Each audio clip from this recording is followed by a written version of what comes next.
Captain Safdar صاحب نے وہاں جا کے جو نعرے لگائے، خواہ نعرے صحیح تھے لیکن انہوں نے غلط جگہ کا انتخاب کیا، وہاں نہیں لگانے چاہیے تھے۔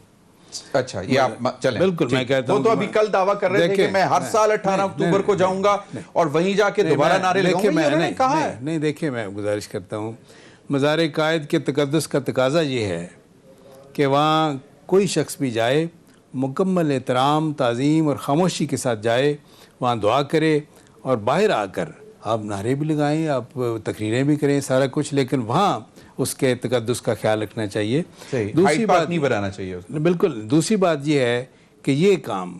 پی ٹی آئی خود کر چکی ہے۔ آپ کو یاد ہے جب عمران خان صاحب لاؤ لشکر سمیت وہاں گئے تو کیا ہلڑ بازی ہوئی، آپ کو یاد ہے، شبلی فراز صاحب کو وہ بھی یاد ہوگا۔ پھر یہ ہے کہ دیکھیں کہ یہ تو مزار قائد ہے، ان لوگوں نے پی ٹی آئی کے ورکرز نے تو حرمین شریفین کو نہیں بخشا۔ میری بات سن لیں، نہیں بیچ میں سن لیں کہ مسجد نبوی میں انہوں نے میاں نواز شریف کے خلاف نعرے بازی کی، یہ خانہ کعبہ میں اپنے بینر لہراتے رہے۔ اندازہ کر لیں کہ حرمین شریفین کے تقدس کا خیال نہیں رکھا۔ پھر یہ ہے کہ دیکھیں جس طرح مزار قائد کے تقدس کا خیال رکھنا ضروری ہے، اسی طرح چادر اور چار دیواری کے تقدس کا خیال رکھنا بھی ضروری ہے۔ جس طرح یہ ہے کہ انہوں نے صبح 6 بجے مریم نواز کے کمرے پہ دھاوا بولا، اور جس انداز میں انہوں نے یہ کیپٹن صفدر کو گرفتار کیا وہ انتہائی شرمناک ہے۔ پھر یہ ہے کہ دیکھیں، گزارش یہ ہے کہ جو اداروں کی بات ہے، جو پی ڈی ایم کا یا میاں نواز شریف کا بیانیہ ہے کہ جی وہ اسٹیٹ ابو اسٹیٹ، کیا یہ ہے کہ یہ ثابت نہیں ہو گیا سندھ میں جو کچھ ہوا ہے؟ یہ فرمائیے نہیں، اگر ایسا ثابت ہوتا تو آرمی چیف انکوائری کا کیوں کہتے؟ اگر کیپٹن صفدر کے خلاف اگر کوئی دیکھیں ایف آئی آر کٹنی ہے، اس کا تعلق پروونشل گورنمنٹ سے ہے یا پولیس سے ہے، کسی اور ادارے کا تعلق تو نہیں ہے نا۔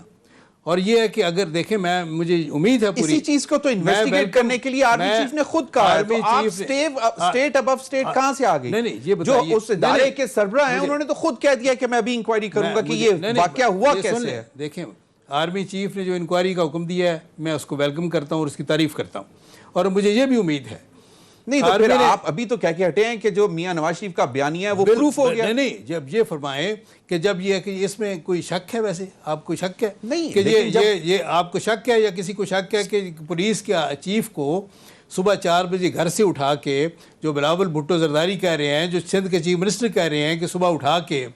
کہ وہ جو 4 بجے اٹھا کے تو رینجرز کے سیکٹر کمانڈر کے آفس میں لے جایا گیا۔ جب سندھ کے چیف منسٹر سے پوچھا ان کے پاس جواب نہیں تھا اس بات کا، انہوں نے نہیں جواب دیا، انہوں نے کہا بس انکوائری ہوگی۔ کیا بلاول بھٹو زرداری نہیں کہا کہ جی، انہوں نے کہا یہ جو ہے یہ قابل برداشت نہیں، اور میں سندھ گورنمنٹ کی خود مختاری پہ حملہ ہے، یہ بھی انہوں نے کہا۔ بات یہ ہے کہ یہی ہے جس کو اسٹیٹ ابو اسٹیٹ کہا جا رہا ہے۔ دیکھیں یہ سب لوگ جو ہیں پوری قوم کے لیے لمحہ فکریہ ہے، نظام اس طرح نہیں چلتے کہ جس کے پاس طاقت ہے جس کے اوپر چاہے چڑھ دوڑے، یہ تو لا آف جنگل ہے نا، قانون جنگل کا قانون نہیں ہونا چاہیے۔ اور آخری بات یہ ہے کہ دیکھیں کہ مجھے خوشی ہے، میں ویلکم کرتا ہوں آرمی چیف نے جو انکوائری کا حکم دیا ہے، اور مجھے پوری توقع ہے کہ آرمی کی اکاؤنٹیبلٹی کے حوالے سے بڑی اچھی روایات ہیں۔ جنرل آصف نواز کے دور میں ایک آرمی آفیسر سے ایک جرم ہوا، اس کو ایگزمپلری پنشمنٹ ملی۔ بالکل ہے، نو ڈاؤٹ اس میں ایسا ہے، لیکن پھر جب آپ کہتے ہیں کہ جو اسٹیٹ ابو اسٹیٹ ہے تو پھر آپ اس ادارے کے سربراہ کے اوپر آپ بات اٹھا رہے ہیں، اور اس ادارے کے سربراہ اس طرح جج نہ بنے۔ نا آپ سوال کریں میں جواب دوں گا، اس طرح نہ کریں۔ میں نے یہ کہا ہے، دیکھیں ادارہ جو ہے ہمارا محبوب ادارہ ہے۔ نہیں تو اسٹیٹ ابو اسٹیٹ یہ ہے، اسٹیٹ ابو اسٹیٹ سن لیں کہ اس کا ایف آئی آر کا تعلق جو ہے کیس کا، دوسری اسٹیٹ کا سربراہ کون ہے جس کو آپ دوسری اسٹیٹ کہہ رہے ہیں؟ آپ میری بات سن لیں، آپ نے سوال کیا ہے، اس ایف آئی آر کا تعلق پروونشل گورنمنٹ سے ہے نا، صحیح، یا پولیس سے، کسی اور ادارے کا تو نہیں ہے۔ کیا رینجرز کا کام ہے کہ آئی جی پولیس کو وہاں اٹھا کے لے جائے؟ یہ ہے اسٹیٹ ابو اسٹیٹ، یہ نہیں ہونا چاہیے۔ اچھا، یہ اس سے ادارے تباہ ہو جاتے ہیں۔ دوسری اسٹیٹ چلیں، یہ یقیناً یہ بھی ایک سوال پیدا ہوتا ہے۔ آرمی چیف نے جو کیا ہے ہم ویلکم کرتے ہیں۔ چلیں بریک کے بعد اس پر بھی بات کرتے ہیں، ابھی مجھے کہا جا رہا ہے وقت ہوا ایک بریک کا، ناظرین ہمارے ساتھ رہیے۔ آپ سینئر صحافی ہیں اور سیزنڈ میں سمجھتا ہوں صحافی ہیں، آپ نے ساری زندگی یہ دیکھا ہوگا کہ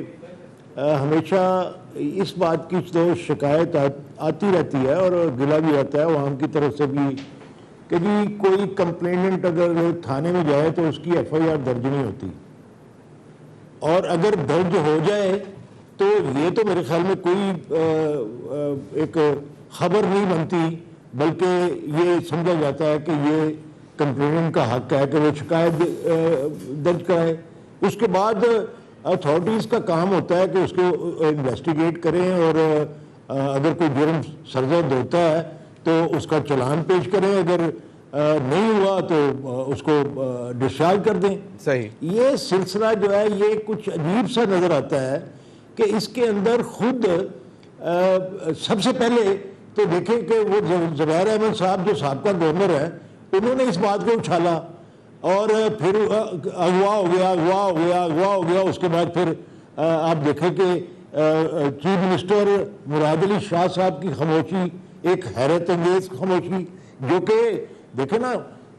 پیپلز پارٹی کی وہاں پہ حکومت ہے اور جس کو وہ ہمیشہ کہتے ہیں کہ ہماری مضبوط حکومت ہے, اس کو کوئی ہاتھ نہیں لگا سکتا, اس کو کوئی چھیڑ کے تو دیکھے. تو اس حکومت کی طرف سے خاموشی, اور خاموشی کے بعد پھر کل تک آپ نے دیکھا, کل مراد علی شاہ صاحب نے جو کہ بڑے کامیاب وزیر اعلیٰ سمجھے جاتے ہیں اور بڑے پاورفل اپنے آپ کو بھی سمجھتے ہیں اور ان کی جماعت بھی ان کو ایک معتبر وزیر اعلیٰ سمجھتے ہیں اور پاورفل وزیر اعلیٰ سمجھتے ہیں, یعنی قائم علی شاہ صاحب جیسے بندے کو ہٹا کے ان کو وزیر اعلیٰ بنایا, اس لیے بنایا کہ یہ بڑے ایفیشینٹ ہوں گے اور ایفیشینٹ نظر بھی وہ دکھائی بھی دیتے ہیں, اور میڈیا کے اندر بھی ہر ایونٹ کے اوپر ان کی کوئی نہ کوئی ایکٹیویٹی نظر آتی ہے. ساری چیزیں آپ اگر دیکھیں, اس کو اینالائز کریں تو اس کے اوپر ان کی عدم موجودگی اور خاموشی, اور اس کے بعد پھر کل کی پریس کانفرنس میں انہوں نے سوائے مدعی کی حاضری جناب قائد اعظم رحمۃ اللہ علیہ کے مزار محترم پر غیر حاضری اور اسے 20 کلومیٹر دور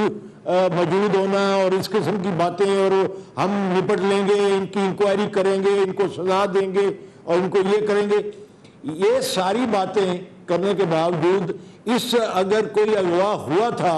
تو اغوا کی کوئی بات انہوں نے نہیں کی, اور صحافی پوچھتے رہ گئے اور اٹھ کے چلے گئے اور انہوں نے تذکرہ تک نہیں کیا. اگر واقعی وہاں سے کوئی اغوا ہوا تھا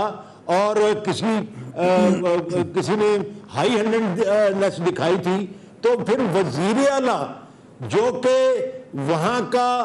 منتظم اعلیٰ چیف ایگزیکٹو اور پاورفل چیف ایگزیکٹو, اس کی زبان پہ یہ ساری چیزیں کیوں نہیں آئیں گی؟ کیا بات تھی؟ اور اب اس کے بعد پھر بلاول بھٹو زرداری صاحب کی یہ فرمائش کہ جی چیف آف آرمی سٹاف جو ہیں اس کی انکوائری کروائیں, اور اس کے بعد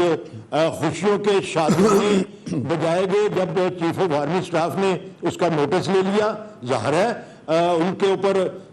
فرض بنتا تھا, کیونکہ ہمیشہ ہر بات کی اپنا جو زاویہ ان کا ہوتا ہے شکایت کا, بالخصوص نون لیگ کا, وہ چیف آف آرمی سٹاف کی طرف ہوتا ہے کہ دھاندلی بھی انہوں نے کرائی, انہوں نے سلیکٹڈ وزیر اعظم بنا دیا اور یہ ساری چیزیں